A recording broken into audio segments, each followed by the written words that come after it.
Alrighty, let's look at another applied problem. And let me take time out to remind you to don't forget, stop and watch it. Look for these watch it's built into your WebAssign homework, and you'll see some important tips on how to solve these problems.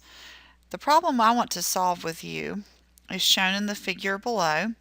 It's a design for a water slide, and you're told to find the total length of the slide to the nearest foot if the angle alpha in the picture is 25 degrees, beta is 31 degrees, the side length A is 35 feet, and the side length B is 180 feet. Let me make a copy of this picture, make it a little bigger. Okay, this way we'll retain the original and then we'll draw on the one that's a little bit bigger. Okay, so I want you to notice that you have the angle alpha in the picture from here to here is given to be 25 degrees, and the angle beta from here to here is given to be 31 degrees. The side length A is given to be 35 feet,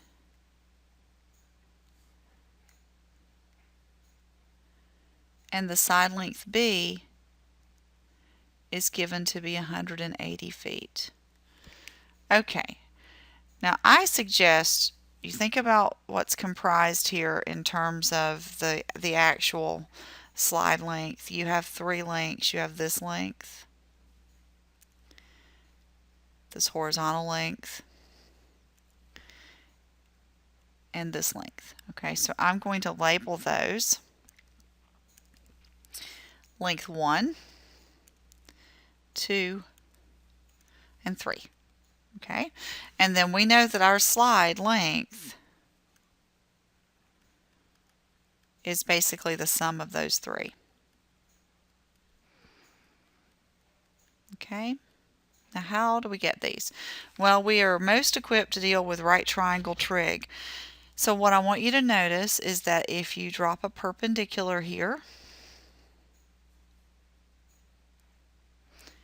see if I can make a good color here, drop a perpendicular, okay. You know that this angle alpha is 25 degrees. Let's see if I can rewrite that here.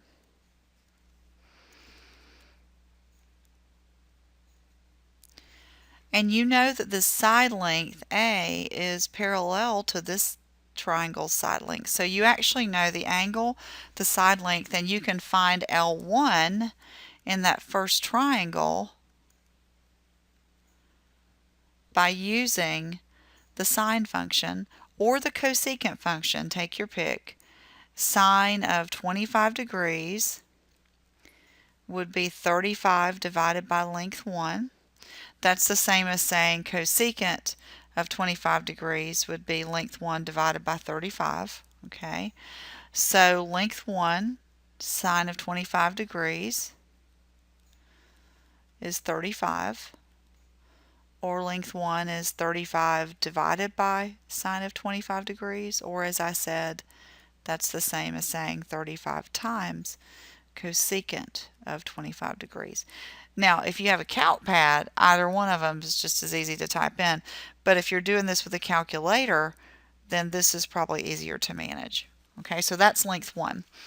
All right, now length 2 is a part of that rectangular piece.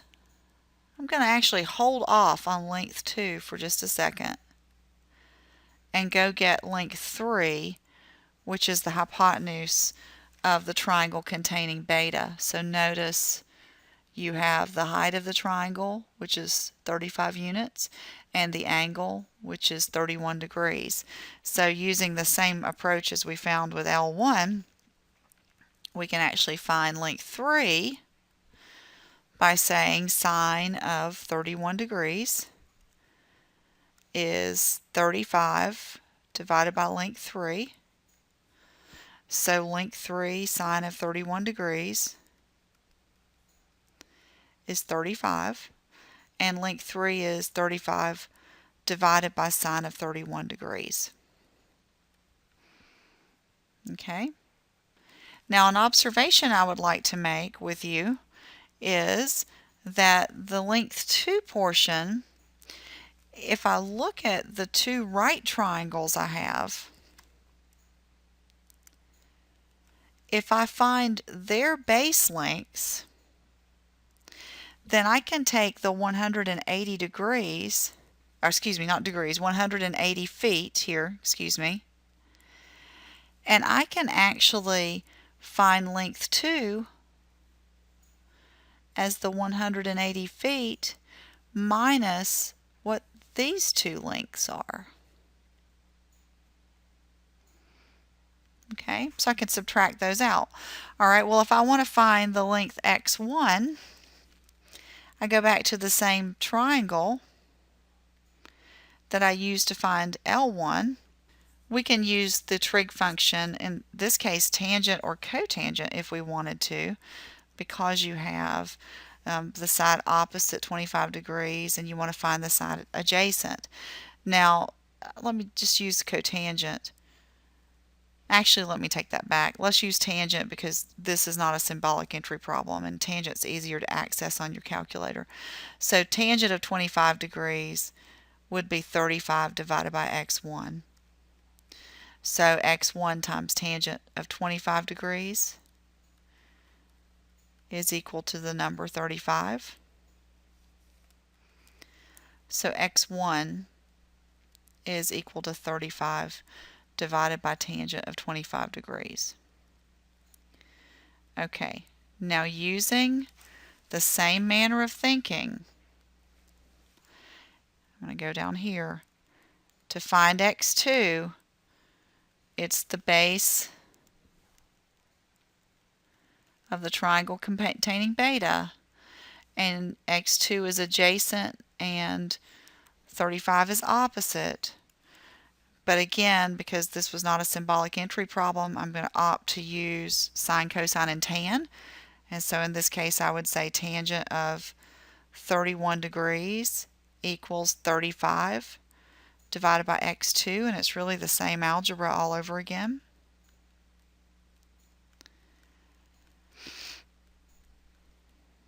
And we get x2 is 35 divided by the tangent of 31 degrees. Okay, now once you're here, let's see if we can put it all together. Okay, basically the slide length